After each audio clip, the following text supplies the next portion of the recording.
Hello friends, good morning. നമ്മുടെ എല്ലാ TV സീരിയലിലേക്ക് എല്ലാവർക്കും സ്വാഗതം. അങ്ങനെ അവർ നീതു പ്രഗ്നൻ്റ് ആണെന്നുള്ള കാര്യം അറിഞ്ഞ് ആകെ വിഷമിച്ചിരിക്കുമ്പോഴത്തേക്കും ഹരീഷ് അങ്ങോട്ടേക്ക് കയറി വന്ന് സുഭാഷ് ഏട്ടാന്നും പറഞ്ഞ് വിളിച്ച് തീർന്നില്ല, കൂട്ടിത്തു ഒരൊറ്റ അടി. എന്നതാടാ ഞാൻ ഈ കേൾക്കുന്നതെന്ന് ചോദിച്ച് കുറേ അടിച്ചു കേട്ടോ. നിന്നെപ്പറ്റി ഞാനത് പ്രതീക്ഷിച്ചില്ലടാ എന്നൊക്കെ പറഞ്ഞ് ഭയങ്കര ഇതായിട്ട് ഇങ്ങനെ നമ്മുടെ സുഭാഷ് സംസാരിക്കുക.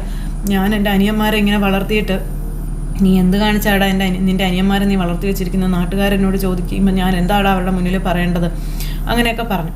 അപ്പോൾ അങ്ങനെ സുഭാഷാണെന്നുണ്ടെങ്കിൽ ഹരീഷിനെ കുറേ തല്ലു കേട്ടോ. ഇവർ തല്ലല്ലേ എന്നൊക്കെ പറയുന്നുണ്ട്. സുഭാഷ് പോയിട്ട് തല്ലിക്കൊണ്ടേ ഇരിക്കുക. എടാ, ആ കുട്ടി കോളേജ് പോലും കഴിയാത്തൊരു കുട്ടിയാണ്, അങ്ങനെ ഒരു കുട്ടിയോട് നീ ഇങ്ങനെ ഒരു ചതി ചെയ്യാൻ പാടില്ലായിരുന്നു എന്നൊക്കെ സുഭാഷ് പറയാം. അപ്പം സുഭാഷ് ഏട്ടൻ ഒന്നും മിണ്ടാതിരുന്നേ.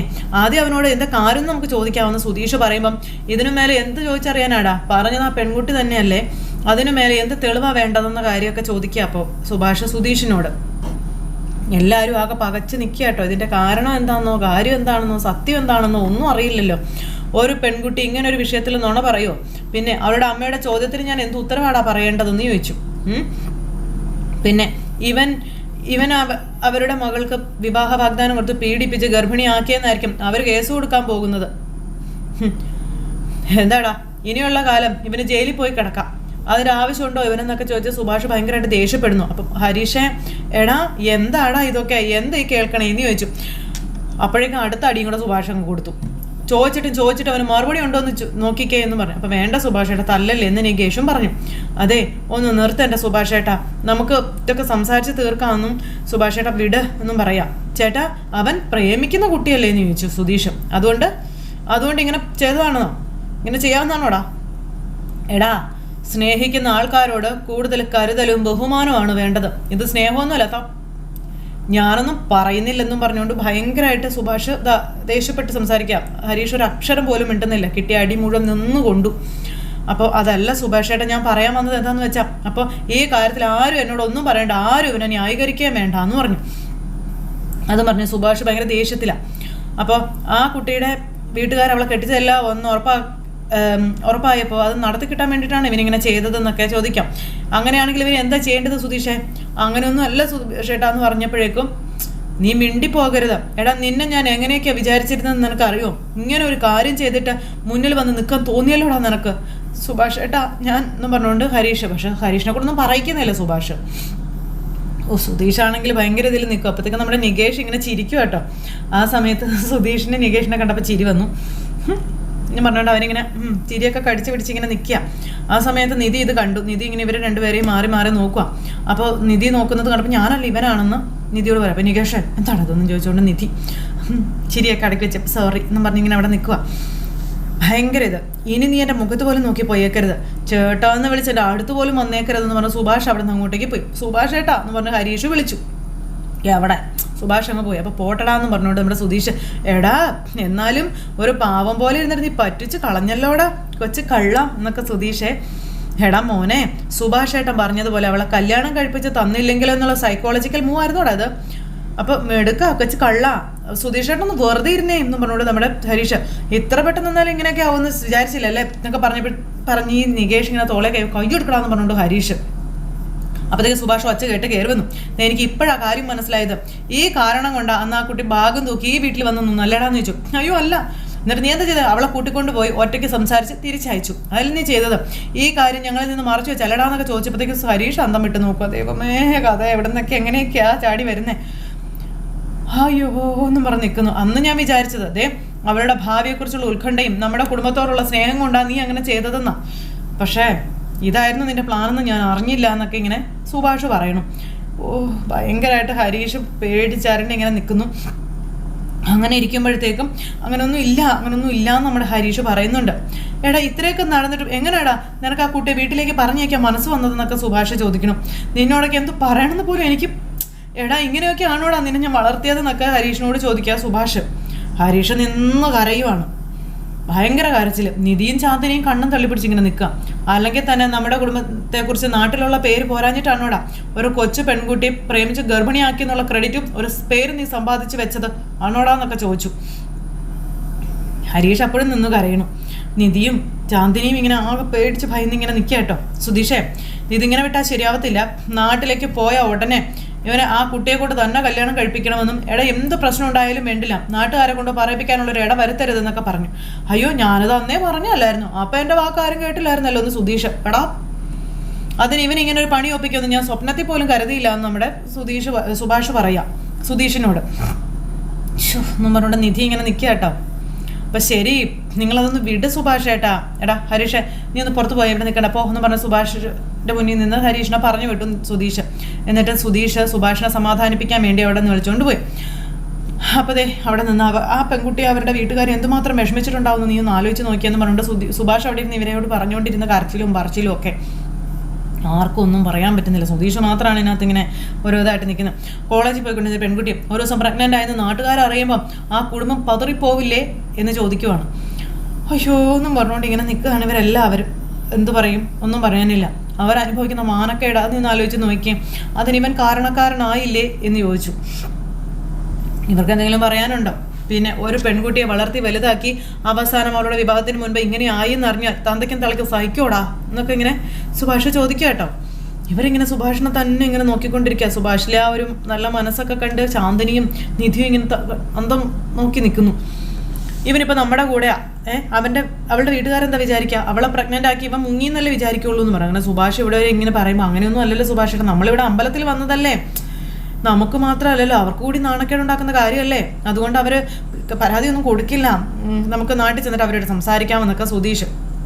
എനിക്കറിയില്ല, എനിക്ക് എന്ത് ചെയ്യണമെന്ന് അറിയില്ലെന്ന് പറഞ്ഞ് സുഭാഷ് അങ്ങോട്ട് ഇരിക്കുമ്പോഴേക്കും ഒരു ഗർഭം ഉണ്ടായിരുന്നല്ലേ ഉള്ളൂ, അതിനിപ്പോൾ എന്താണെന്ന് സുധീഷ് ചോദിക്കുക. അല്ല സുഭാഷ് ഇങ്ങനെ തുറച്ചു നോക്കുമ്പം അതല്ല സുഭാഷ് ഏട്ടാ ഞാൻ പറഞ്ഞത്, എന്തായാലും ഈ കല്യാണം നടക്കില്ല എന്ന് പറഞ്ഞെടുത്ത് ഇത് നടക്കുന്ന ഒരവസ്ഥയിലേക്ക് വന്നില്ലേ, അതല്ലേ നല്ലത്. അയ്യോ എന്ന് വെച്ചാൽ ചെയ്തത് ശരിയാണെന്നൊന്നും അല്ല ഞാൻ പറയുന്നത്. ഇത്രയും കാലമായിട്ട് സുഭാഷ് ഏട്ടൻ അവൻ്റെ ദേഹത്ത് കൈ വെച്ചിട്ടില്ല, ഇപ്പം സുഭാഷ് ഏട്ടൻ അത് ചെയ്തില്ലേ എന്ന് സുധീഷ് ചോദിക്കുക. ഇന്നത് ചെയ്തപ്പോൾ അവനും വല്ലാതായിട്ടുണ്ടാവില്ലേ എന്ന് ചോദിച്ചു. ആ ഒരു ഷോക്കിൽ എന്ത് മറുപടി പറയണമെന്ന് പോലും അറിയാണ്ട് നിൽക്കുമായിരിക്കാം പാവം. അവൻ്റെ അവസ്ഥ കൂടി നമ്മളൊന്ന് മനസ്സിലാക്കണ്ടേ എന്ന് സുധീഷ് അന്നേരം ചോദിച്ചു. നികേഷ് ഇതൊക്കെ കേട്ട് ഇങ്ങനെ നിൽക്കുക, ശരിയാ എന്നുള്ള രീതിയിൽ. അപ്പോൾ എന്തവസ്ഥയാണ് അവനുള്ളത് പറയടാ.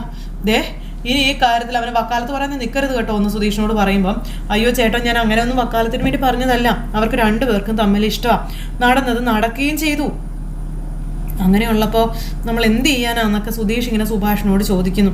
എല്ലാവരും ആകെ പതറി ഇങ്ങനെ നിൽക്കുന്നു. സുഭാഷ് ചേട്ടൻ അത് വിട്ടുകള സുഭാഷ് ചേട്ടൻ എന്ന് പറഞ്ഞാൽ സുധീഷ് ഇങ്ങനെ സമാധാനിപ്പിച്ചുകൊണ്ടിരിക്കുക കേട്ടോ. ചേട്ടൻ കൊടുത്ത അടിക്ക് ആ ഒരു വേദനയിൽ ഇങ്ങനെ കവളും പൊത്തിപ്പിടിച്ചിരിക്കുന്നു. അപ്പോഴത്തേക്ക് നീതു നമ്മുടെ ഹരീഷിനെ വിളിക്കും കേട്ടോ. ചാടി ഫോൺ എടുത്തു.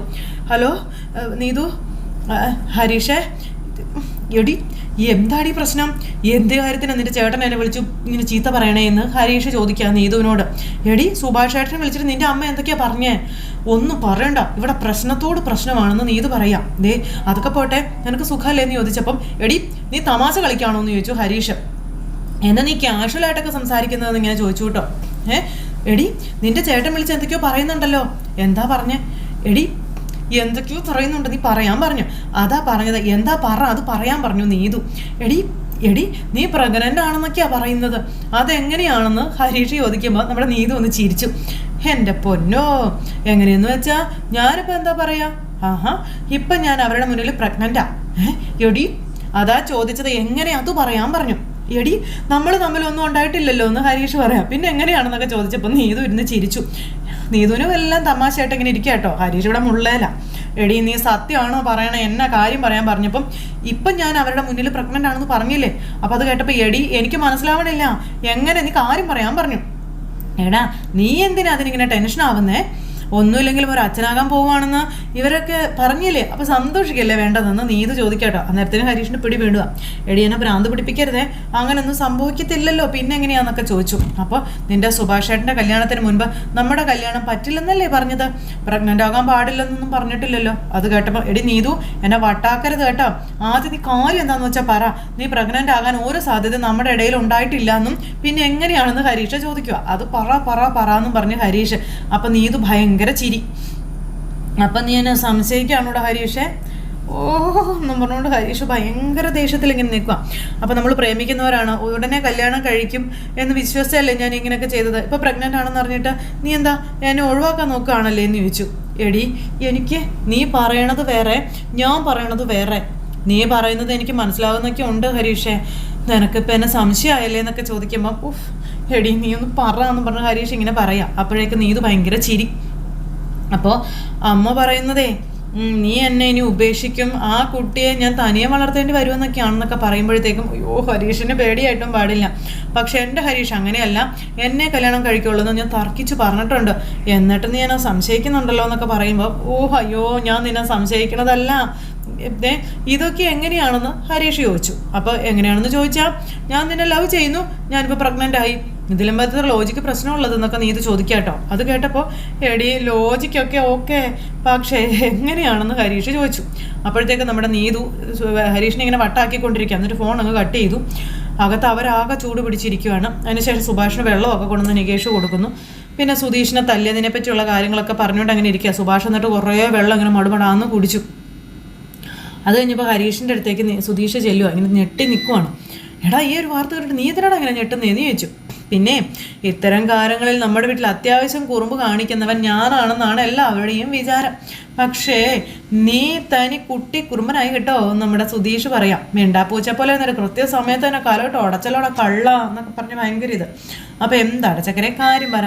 അങ്ങനെ പറഞ്ഞതേ ചുമ്മാ ഇങ്ങനെ ചൊറിഞ്ഞുകൊണ്ടിരിക്കുക. അപ്പോഴത്തേക്ക് ഹരീഷ് സുധീഷിനെ വിളിച്ചുകൊണ്ട് പോയിട്ട് കാര്യങ്ങൾ പറയുക.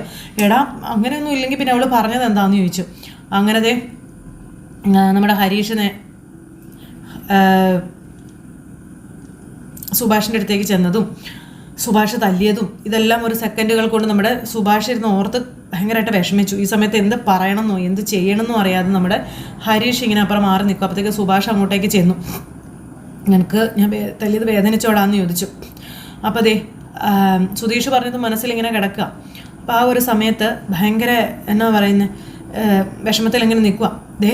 ഇപ്പം പോലും നീ അങ്ങനെ ചെയ്തു എന്ന് എനിക്ക് വിശ്വസിക്കാൻ പറ്റുന്നില്ല. നമ്മുടെ കുടുംബത്തിൽ ഏറ്റവും കൂടുതൽ പക്വതയും വിവരവും മര്യാദയും ഒക്കെ ഉണ്ടായിരുന്നു നീ ഇങ്ങനെ ചെയ്തു എന്നല്ലോ എന്ന് ഓർത്തിട്ടാ എനിക്ക് വിഷമം. നമ്മൾ നാട്ടിൽ തിരിച്ചെത്തിയ ഉടനെ അവരെ കാര്യങ്ങളെല്ലാം പറഞ്ഞ് മനസ്സിലാക്കി കല്യാണം നടത്തുന്നത് വരെ എൻ്റെ ഉള്ളിൽ തീയാന്നൊക്കെ സുഭാഷ് പറഞ്ഞു.